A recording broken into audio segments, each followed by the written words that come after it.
Teflon Cover-Up. For more than 60 years, DuPont secretly knew that perfluorooctanoic acid, PFOA or C8, the chemical used to manufacture Teflon nonstick coating, was highly toxic to humans. But what had been dismissed as conspiracy theory was ultimately proven true through millions of pages of internal company documents uncovered in legal discovery. DuPont began using C8 in 1951, and by 1954, its own employees warned the company that the chemical was likely toxic, confirmed its toxicity in animals by 1961, and definitively proved it was toxic to humans by 1982. Yet the company deliberately concealed this information from employees, regulators, and the public for decades while continuing to use and market the chemical.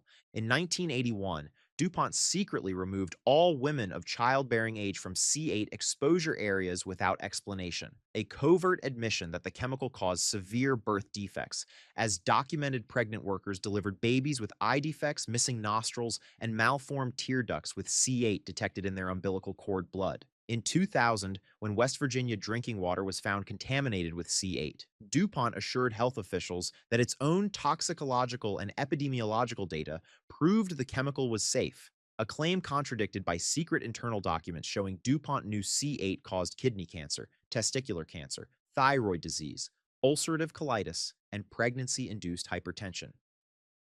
Unit 731. For decades after World War II, the existence of Japan's Unit 731, a massive biological warfare and human experimentation facility in Manchuria, was dismissed as conspiracy theory or wartime propaganda by the Japanese government until declassified documents and confessions proved it was catastrophically real. Unit 731, led by General Shiro Ishii, conducted horrific medical experiments on at least 3,000 prisoners and possibly over 10,000 victims, including Chinese civilians, Russians, Koreans, women, and children, subjecting them to vivisection, surgery without anesthesia, organ harvesting, amputation of limbs, exposure to deadly pathogens, gas chamber testing, and biological warfare field trials. Most disturbingly, after Japan's defeat in 1945, the United States granted immunity from prosecution to Unit 731's key scientists and leaders, including General Ishii, in exchange for their research data, allowing them to escape justice while the Soviet Union tried and convicted other members, concealing Japan's biological warfare crimes for decades until formal acknowledgement only emerged in the 1980s and 2000s through declassified documents. Wuhan Lab Leak. For over 3 years, the theory that COVID-19 originated from a lab leak at the Wuhan Institute of Virology was aggressively dismissed and ridiculed as conspiracy theory by mainstream media, government officials, and scientists until declassified intelligence assessments, congressional investigations, and CIA whistleblower testimony proved the theory had substantial credibility and likely merit. In May 2024, the U.S. House Select Subcommittee on the Coronavirus Pandemic released classified State Department documents showing that the Chinese government likely covered up a lab accident and that WIV researchers fell mysteriously ill with COVID-like symptoms in fall 2019, months before cases appeared at the Wuhan wet market. Evidence later confirmed by multiple U.S. intelligence agencies. The National Institutes of Health under Dr. Anthony Fauci had funded gain-of-function research at WIV, research that enhances virus transmissibility and lethality. And in March 2025, declassified assessments confirmed that the FBI and Department of Energy assessed with low to moderate confidence that COVID-19 most likely originated from a lab-related incident, while a CIA whistleblower testified that 6 of 7 CIA analysts concluded the lab origin was most likely, but were allegedly offered significant financial incentives to reverse their conclusions to support the preferred natural origin narrative. On January 25, 2026, the CIA released an updated assessment concluding that a lab leak is more likely than natural origin, a dramatic reversal of the intelligence consensus that for years had been used to discredit and censor the lab leak theory on social media and within mainstream institutions. Area 51. For decades, the U.S. government maintained absolute secrecy about Area 51, while UFO enthusiasts and conspiracy theorists speculated about alien spacecraft and extraterrestrial research, a narrative the government subtly encouraged through deliberate disinformation campaigns that were only exposed decades later. In 2013, declassified CIA documents confirmed that Area 51 was never about aliens or UFOs, but rather a top secret testing facility for advanced military aircraft, including the U-2 spy plane, the stealth F-117 Nighthawk, and other classified weapons systems that needed to remain hidden from Soviet reconnaissance. Most shockingly, a 2024 Pentagon Department of Defense review revealed that in the 1980s, an Air Force colonel was on an official mission to visit bars near Area 51 and spread fabricated photographs of flying saucers to locals, deliberately fueling the UFO conspiracy narrative as cover for the real purpose of the facility, confirming that the government intentionally planted UFO rumors as disinformation to hide secret weapons programs. Hoover's blackmail files. Conspiracy theorists claimed that FBI Director J. Edgar Hoover amassed secret personal files on America's most powerful politicians and used them to blackmail presidents and manipulate government policy. Allegations the FBI denied until declassification revealed they were true. Hoover maintained a separate filing system called his official and confidential files that contained damaging personal and political information on prominent figures, including Presidents Kennedy, Johnson, and Nixon, which he used as leverage to influence presidential decisions and protect his position as FBI director for nearly 50 years. Even more disturbing, declassified documents and FBI historians confirm that Hoover turned a blind eye to organized crime because mafia gangsters Meyer Lansky and Frank Costello allegedly possessed embarrassing photographs of Hoover in compromising situations, making the conspiracy theory about blackmail and government corruption not only true, but revealing that the nation's top law enforcement official was himself a blackmail victim and compromised agent. Operation Mockingbird.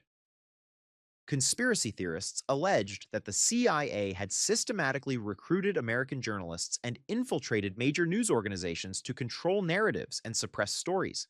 Allegations the U.S. government denied until the Church Committee exposed Operation Mockingbird in 1975 as documented historical fact. The Church Committee investigation confirmed that the CIA had cultivated relationships with at least 50 journalists and approximately 25 major news organizations, including the New York Times, CBS, The Washington Post, and Time Magazine, paying them thousands of dollars per place story to shape public opinion and suppress reporting that contradicted official government positions. Journalist Carl Bernstein, who exposed the operation in 1977, revealed that the CIA admitted to recruiting journalists to write fake stories, and that the agency had spent at least $1 million on media assets and front groups, proving that conspiracy theories about government media manipulation were based on actual documented CIA operations that had been operating since the 1950s. FBI versus MLK. Conspiracy theorists claimed the FBI conducted an illegal campaign to destroy Martin Luther King Jr. through surveillance, blackmail, and psychological operations, allegations the government flatly denied until newly declassified files in the 21st century confirmed the campaign in meticulous detail. Declassified documents reveal that the FBI wiretapped King's phones, planted bugs in his hotel rooms, and paid informants to spy on his private life. And when surveillance revealed King was having extramarital affairs, the FBI shifted focus to gathering all possible evidence of infidelity to use for blackmail and character assassination. Most disturbing, the FBI composed and mailed King an anonymous letter along with recordings of his intimate moments, subtly suggesting in the letter that he should take his own life. A psychological warfare operation designed to destroy America's most prominent civil rights leader through coercion and extortion, proving that what had been labeled conspiracy theory was actually a documented federal campaign of political assassination by blackmail. Tobacco industry lies. Conspiracy theorists claimed that major tobacco companies knew nicotine was highly addictive, but publicly lied about it. Allegations the industry vehemently denied until court documents and declassified internal memos proved the theory was accurate. In 1994, The CEOs of 7 major tobacco companies testified under oath to the U.S. Congress that they did not believe nicotine was addictive. Yet internal documents from the 1960s and 1970s revealed the companies had long known the truth. A 1963 Brown and Williamson memo stated plainly, nicotine is addictive. We are then in the business of selling nicotine, an addictive drug. In 2006, federal judge Gladys Kessler ruled that major tobacco companies were guilty of violating civil racketeering laws through decades of fraud and lying, ordering them to publish corrective statements admitting they knowingly designed cigarettes with sufficient nicotine to create and sustain addiction, proving that the conspiracy theory was actually documented corporate deception that killed millions. Asbestos in baby powder. Conspiracy theorists alleged that Johnson & Johnson knowingly sold talc-based baby powder contaminated with asbestos, despite internal knowledge of the health risks. Claims the company denied until 2018 when Reuters published a bombshell investigation with internal documents. Reuters exposed that J&J had known since the 1960s that its talc contained asbestos. And in the 1970s, J&J executives lobbied the FDA to accept less stringent asbestos testing standards that would allow up to 1% asbestos contamination while still claiming purity, deliberately manipulating regulatory standards to continue marketing an unsafe product.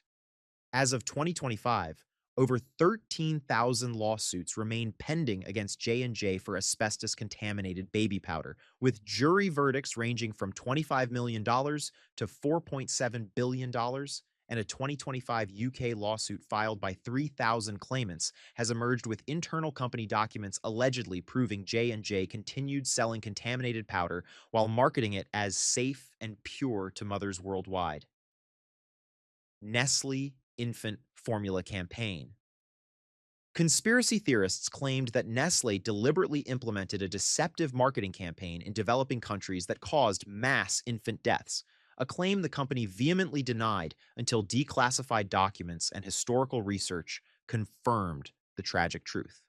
In the 1970s and 1980s, Nestle employed women disguised as nurses called milk nurses to visit hospitals and maternity wards in impoverished nations, where they deliberately misled new mothers into believing infant formula was scientifically superior to breast milk, then distributed free or low-cost samples until mothers ceased breastfeeding and became dependent on formula purchases. Once mothers became reliant on formula, Nestle raised prices to unaffordable levels, forcing desperate parents to dangerously overdilute the formula to make it last longer, resulting in severe malnutrition and estimated infant death toll of 212,000 per year among mothers without access to clean water, leading to the establishment of the WHO International Code of Marketing of Breast Milk Substitutes in response to the campaign's documented devastation. Jeffrey Epstein cover-up. For years, allegations that wealthy and powerful figures were part of Jeffrey Epstein's sex trafficking network were dismissed or ridiculed as conspiracy theories, until declassified documents and unsealed court records beginning in 2024 confirmed that Epstein had cultivated relationships with numerous politicians, billionaires, and celebrities, and that government agencies and financial institutions had systematically enabled and then concealed his operations. In November 2025, Congress passed the Epstein Files Transparency Act with near unanimous support, 427 to 1 in the House, unanimous in the Senate, requiring the Justice Department to unseal and release millions of pages of documents related to Epstein's sex trafficking enterprise, his financial transactions, and the identities of individuals who were connected to his criminal operation or had knowledge of it. In December 2025, the DOJ released initial tranches of over 3.5 million pages of documents, revealing that JP Morgan Chase had protected Epstein for nearly 2 decades, despite massive suspicious financial activity. When Epstein was alive, the bank filed only $4.3 million in suspicious activity reports, but retroactively filed reports showing $1.3 billion in suspicious transactions after his death, demonstrating that financial institutions knowingly enabled his trafficking operation. Documents also confirmed what conspiracy theorists had alleged. that Epstein maintained detailed contact records and financial networks, connecting him to powerful figures, including politicians, intelligence officials, and celebrities. Though the government continues to heavily redact portions of the files, citing ongoing investigations, national security, and victim privacy, while resisting full transparency nearly 6 years after Epstein's death in federal custody.